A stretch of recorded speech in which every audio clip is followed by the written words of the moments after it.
گھر میں بے چینی اور اضطراب بڑھ رہا تھا۔ آنکھوں میں نمی بھی صورتحال کے پیش نظر مدھم تھی۔ قبرستان کے تمام تر انتظامات مکمل تھے۔ لحد بن چکی تھی۔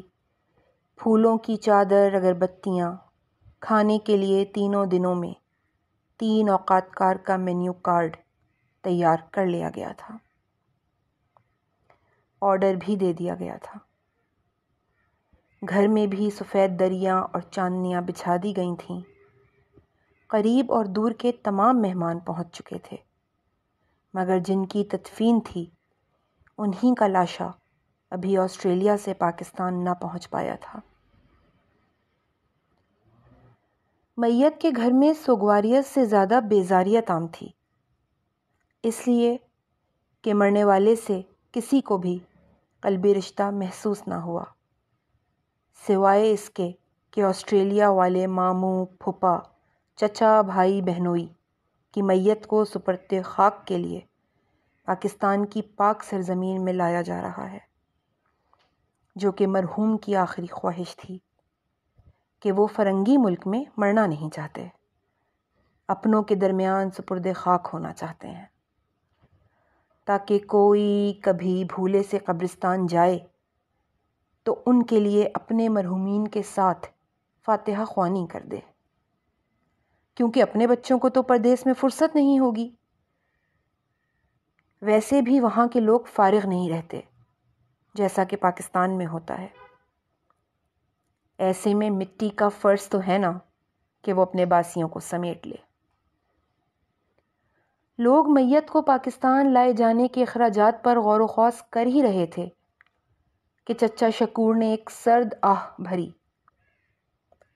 ہاں بھائی، پاکستان کی مٹی تو بس میتیں دفنانے کے لیے رہ گئی ہے۔ سب چونک گئے کہ شاید بڑے میاں سٹھیا گئے ہیں، تبھی تو ایسا کہہ رہے ہیں۔ مگر چچا شکور کہنے لگے، یہ تو کمال رہا کہ خدمتیں تم دوسرے ملکوں کی کرو، ٹیکس وہاں بھرو، اپنی صلاحیتیں اور قابلیتوں کو غیروں میں بانٹو، اور مرنے لگو تو فرنگی ملک لگے۔ ارے جہاں جوانی گزاری، جس کے لیے جان وقف کی، وہیں کے ہو کے رہو، یہاں کیوں زمین بھرنے کو آتے ہو؟ اور سب سے بڑھ کر جن اپنوں کو نہ پوچھا ان سے آخر میں فاتحہ کی امید؟ تف ہے بھائی، تف۔ لوگ اب ان کی بات کو سن بھی رہے تھے اور سمجھ بھی رہے تھے۔ جب پڑھایا لکھایا اس سرزمین نے تو خدمت تو کرو، کبھی تو خود اس کو کچھ دینے کی کوشش کرو، کبھی تو آگے بڑھو اور اپنے اور دوسروں کے لیے راہیں ہموار کرو۔ مگر یہاں تو سب نے ہی اپنی سوچنی ہے، تو پھر گلہ کس بات کا؟ ہمارے ملک میں بےایمانی، رشوت، کرپشن ہے، ہاں ہے، مگر پتہ ہے کیوں؟ اس لیے کہ جب تک کچھ کرنے کے قابل ہوئے تو بجائے آگے بڑھنے کے جگہ ہی چھوڑ دی کہ برسوں سے عیاشی کرتے لوگ مزید جڑوں کو کھوکھلا کر دیں، اور آخر میں عرض پاک یاد آئی، سب لوگ یاد آئے۔ جب اس کے لیے کچھ کرنے کی بات آئی تو تم نے ہی تو مدد نہ کی تھی۔ اگر یہاں رہنے والوں کی ہی معاشی مدد کر دیتے تو آج وہ یہیں رہ کر اپنے پاؤں پر کھڑے ہوتے اور ملک ترقی کرتا، مگر نہیں، پاکستانی تو سب کندھا دینے کو ہے۔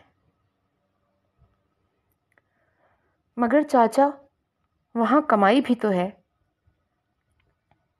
ہاں بیٹا، کمائی ہے، وہاں بھی تو آغاز چھوٹے موٹے کاموں سے ہی کرتے ہو، صبر و شکر کر کے ڈربے گھروں میں رہ جاتے ہو، اپنے گھر خود صاف کرتے ہو، کچرا اس کی مقررہ جگہ پر ڈالتے ہو، ٹیکس دیتے ہو، ٹریفک کی پاسداری کرتے ہو، سڑکوں پر تھوکتے نہیں ہو، تو ان سب کاموں کا 10واں حصہ بھی یہاں کر لو تو یقین کرو یہ ملک سنور جائے گا۔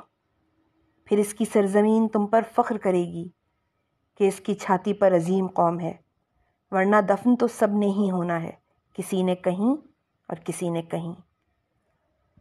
شکور چاچا تعصب سے کہتے کھڑے ہوئے، مگر بہت سے لوگوں کو یہ بات کروا گئے کہ یہ ملک محض جائے مدفن نہیں، بلکہ زندہ اور جاوید قوم کی سرزمین ہے۔